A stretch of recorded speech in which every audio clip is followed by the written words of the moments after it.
Assalamualaikum warahmatullahi wabarakatuh. Sekarang kita akan belajar kembali pelajaran sejarah Indonesia. Materinya masih yang kemarin tentang Orde Baru. Kita bahas secara keseluruhan dari awal sampai akhir. Ini Orde Baru.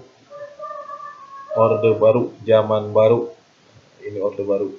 Nah, ini Orde Baru itu identik dengan masa pemerintahan Presiden Soeharto.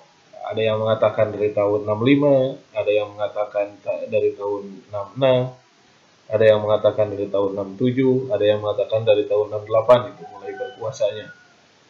Nah, tapi kalau yang mengatakan 32 tahun itu berarti tahun 66. Karena mundurnya itu tahun 1998. 1998 dikurang 66 itu 32 tahun. Nah, jadi Orde Baru itu identik dengan masa pemerintahan Presiden Soeharto. Nah, ini Indonesia era Orde Baru. Kita bahas secara globalnya sekarang. Udah kemarin.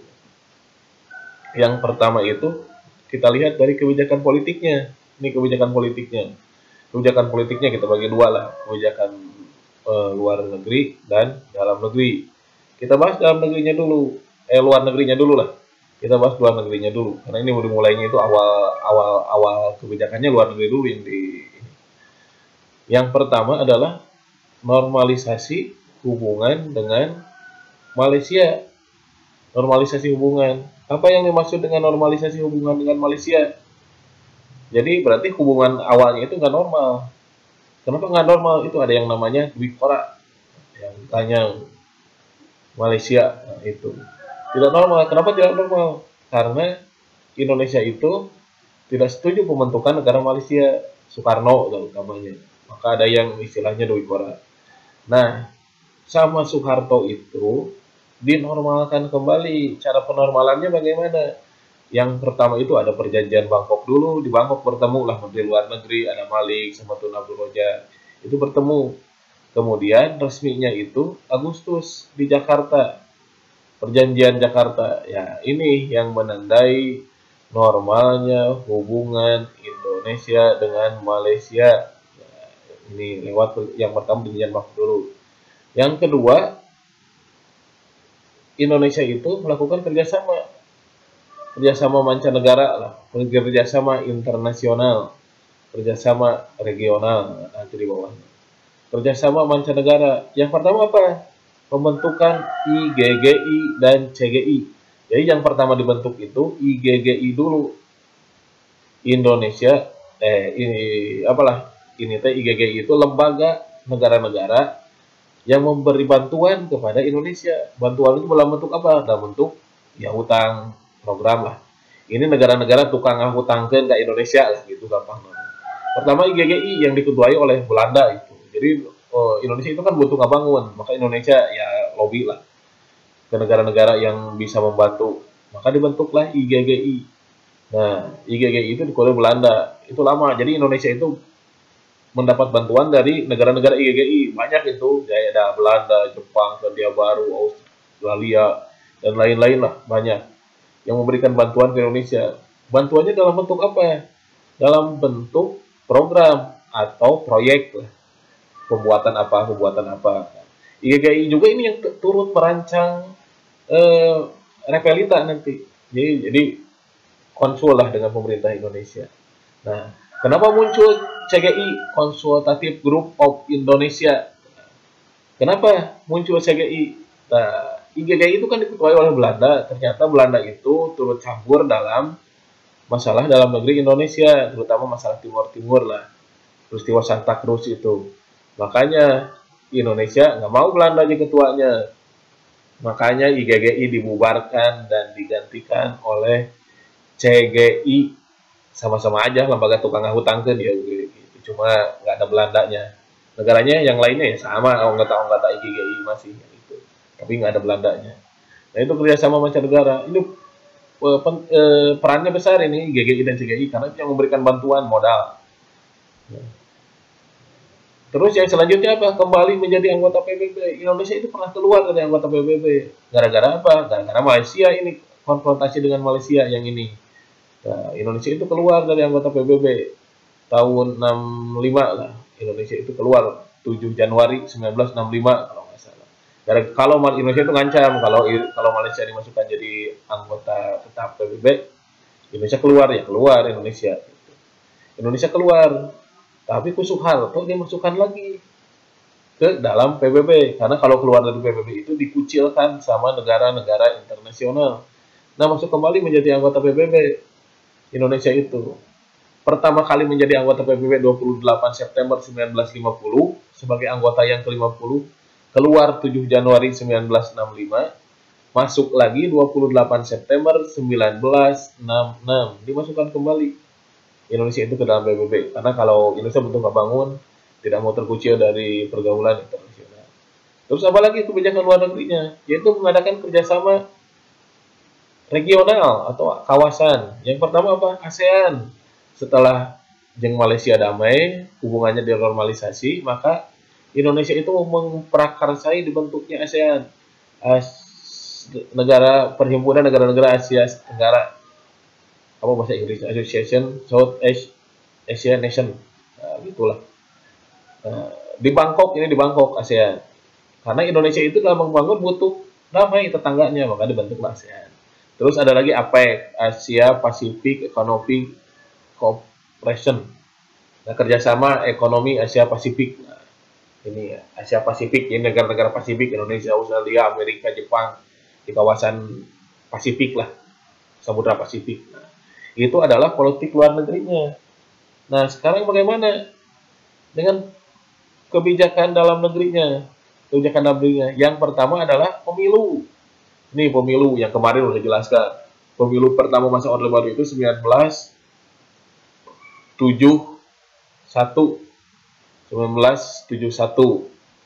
Nah, terus adanya 1971, 1908 berapa? 71, 77, 82, 87, 92, 97 ini terakhir pemilu masa Orde Baru dengan asasnya luber, langsung umum bebas rahasia dari penyataan namanya. Terus mengadakan reorganisasi pemerintahan, ya di organisasi lah pemerintahan, ada dihilangkan yang berbau PKI-nya, terus ada dui fungsi ABRI masuk. Nah, itulah reorganisasi pemerintahan. Terus remobilisasi massa. Nah, jadi arahkan masa itu diarahkan, dalam politik itu diarahkan, bukan partisipasi kayak sekarang, kadang bebas kan. Dulu itu diarahkan, ada mobilisasi massa. Tapi ya Orde Baru membuat seperti itu juga untuk menciptakan kondisi politik yang stabil gitu. Jadi diatur, diremobilisasi, diarahkan masa itu kudu ke mana. Kemudian reideologi, maksudnya apa? Ya, jadi ada penataran P4, jadi semua kudu sama. Ideologinya itu Pancasila. P4 itu pedoman, penghayatan, pengamalan Pancasila. Nah, harus sama. Seperti itu. Itu baru dalam bidang politik. Nah, sekarang kebijakan ekonominya. Kebijakan ekonomi masa Orde Baru. Yang pertama landasan hukumnya yaitu TAP MPR nomor 23 tahun 1966. Ini tentang pembangunan ekonomi Orde Baru. Nah, terus kemudian ada repelita. Nah, ciri khas pembangunan Orde Baru itu repelita, yang dananya dari CGI yang ini. Nah, dananya dari CGI. Terus lainnya apa? Revolusi hijau seperti yang sudah dijelaskan minggu kemarin. Terus reorientasi pembangunan, yaitu dari agraris menuju industri. Nah, itulah gambaran umum tentang Orde Baru. Terus ini kebijakan ekonominya repelita, ini ada. Oh, masa satu mah repelita itu rencana pembangunan 5 tahunan. Fokus kerjanya apa? Pertanian, infrastruktur dan industri hulu, swasembada. Jadi tiap repelita itu beda-beda. Nah, dananya dari mana? Ya, sebagian dari bantuan tadi. Nah, ini revolusi hijau tadi. Revolusi hijau. Nah, apa usahanya yang revolusi hijau itu? Yang pertama, intensifikasi, yaitu cara meningkatkan hasilnya itu ya dengan direkayasa pertaniannya. Cara merekayasanya bagaimana? Yaitu dengan panca usaha tani. Panca itu 5. Nah, kumaha cara ngarekayasanya? Buat bibitnya unggul. Untuk hasilnya bagus ya buat bibitnya yang unggul. Pilih bibitnya yang unggul. Terus kasih pupuk. Airnya yang bagus. Nah, pengairannya yang bagus. Jika disinang barang hese. Kumaha oge. Nah, berantas hamanya. Kemudian tanam secara teratur. Nah, itu cara meningkatkan hasil pertanian lewat panca usaha tani. Nah, itu. Kemudian yang kedua, ekstensifikasi. Apa itu ekstensifikasi? Yaitu perluasan usaha. Nah, jadi perluasan usaha ya diluaskan lahana mun hasilnya yang banyak mah. Yang ketiga diversifikasi yaitu peragaman bidang usaha. Ya macam-macam nanamna tong jenis lah. Terus rehabilitasi perbaikan usaha. Ada enggak ke dampaknya, dampak negatifnya? Ada lah. Misalnya apa ya, pencemaran hasil pupuk, nah yang gitulah. Panca usaha tani fungsi hijau. Nah ini Indonesia masuk orde baru. Nah ini yang piye kabare enak zaman kuto. Nah ini yang terkenal. Kalian tanya artinya mah enak zaman saya. Ya, nah gitulah. Kamu tanya kepada orang tua kamu, benar nggak enak zaman orde baru? Walaupun ada alasan-alasannya, kalau kita kaji itu ada alasan-alasannya. Ini kenapa bagus, ini kenapa jelek. Gitu. Nah ini kamu tanya ke orang tua kamu, ke kakek nenek kamu, pasti tahu lah itu zaman Soeharto karena masih baru. Runtuhnya itu tahun 98. Nah, ini setiap masa itu ada kebaikan, ada keburukannya. Sama orang juga ada baiknya, ada buruknya. Gitu. Ada sifat baiknya, ada sifat buruknya. Sama ini zaman juga, zaman Orde Baru yang berlangsung lama, selama 32 tahun katanya. Dari tahun 66 sampai 98. Walaupun resminya tidak segitu. Nah, apa dampak positifnya? Berhasil menciptakan stabilitas politik. Pemilunya teratur, walaupun ya diatur, kenapa teratur ya diatur. Itu Orde Baru itu stabilitas politiknya jalan. Caranya gimana? Ya dia atur politiknya. Partai disederhanakan, oposisi ya dikurangi. Itu stabilitas politik. Kenapa Orde Baru itu harus stabil politiknya? Karena dia butuh ngebangun. Bagi dia itu yang ideologi pembangunan. Tanpa stabilitas politik, ya pembangunan ekonomi tidak akan jalan. Maka dia buat politiknya stabil. Maka ekonomi jalan, swasembada beras, pendapatan per kapita naik. Pendapatan per kapita itu pendapatan per tahun itu naik, bisa naik pesat misalnya. Apalagi inflasi berkurang banyak, struktur ekonomi nasional mapan, ekonomi ramai, lapangan kerja banyak misalnya. Swasembada beras yang gitu. Pokoknya secara ekonomi, pertumbuhan ekonomi tinggi.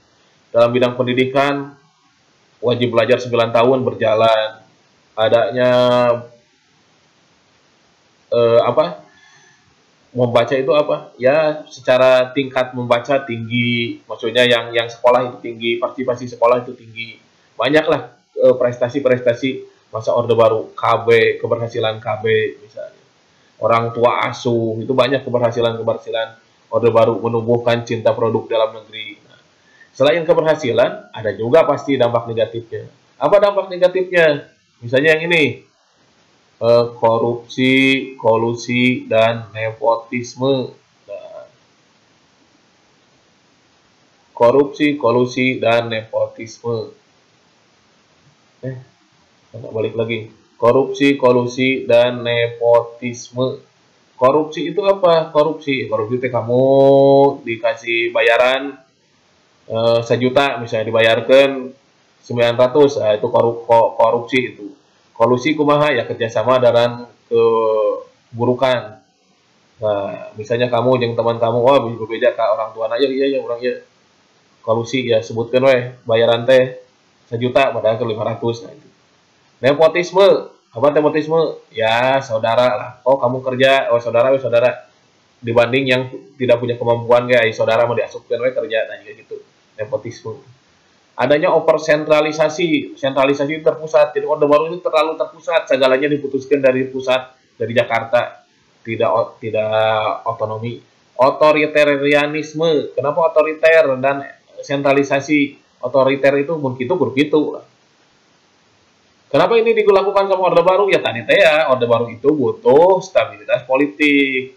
Lamun ditanya mah jika kalian di mana ya rakyat ngaliwat di mana? Oh ramai mau beres-beres. Tapi muncul balik kelasnya ngaliwat kudu di dia. Udah selesai. Nah jika gitu. Kesenjangan sosial. Jadi kesenjangan sosial itu yang kaya makin kaya, yang miskin jauh lah. Jarak antara yang miskin dan yang kaya itu jauh, terlalu jauh gitu. Kaya kaya pisan, miskin miskin. Nah itu. Krisis moneter ini yang menjatuhkan nanti Orde Baru itu. Krisis moneter itu krisis nilai tukar. Nilai tukar rupiah nuasana 2.500 jadi 13.000. Nah itu yang nanti membuat runtuhnya Orde Baru. Runtuh Orde Baru gara-gara ini nantilah dibahas pertemuan selanjutnya.